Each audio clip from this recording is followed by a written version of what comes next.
ভারী বর্ষণে কক্সবাজারে উখিয়া রোহিঙ্গা ক্যাম্পে আলাদা পাহাড় ধসের ঘটনায় মাটি চাপায় 9 জনের মৃত্যু হয়েছে। আহত হয়েছে আরও 2 জন। আরও জানাতে উখিয়া থেকে যুক্ত হচ্ছেন সহকর্মী শঙ্কর বড়ুয়া রুমি। শঙ্কর, প্রতি বছরই ভারী বৃষ্টিতে পাড়ার ধসের ঘটনার হতাহতের ঘটনা ঘটে।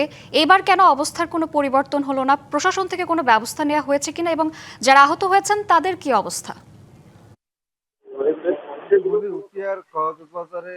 উখিয়ার যে রোহিঙ্গা ক্যাম্পগুলো রয়েছে সেগুলো মূলত পাহাড়ের চূড়া এবং পাহাড়ের ডাল এবং খাদের নিচেই রোহিঙ্গাদের বসবাস বলতে গেলে।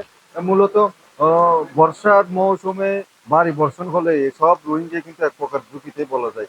তবে অতি ঝুঁকিতে থাকা রোহিঙ্গাদের সরিয়ে নিতে ক্যাম্প প্রশাসন আগে থেকে ক্যাম্পে মাইকিং সহ প্রচারণা চালিয়েছে এমনটি আমরা জেনেছি।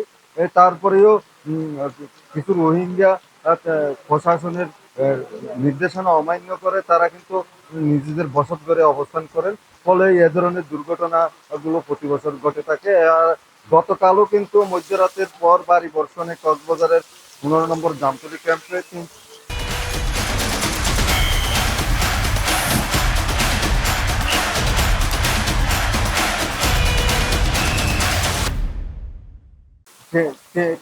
তিনজন এবং 2 জন আহত। 11 নম্বর রোহিঙ্গা ক্যাম্পে একই পরিবারের 2 শিশু এবং 2 জন নারী মৃত্যু হয়েছে। পাশাপাশি পৃথক আরেকটি ঘটনায় 7 নম্বর রোহিঙ্গা ক্যাম্পে এক শিশুর মৃত্যু হয়েছে বলে আমরা জেনেছি।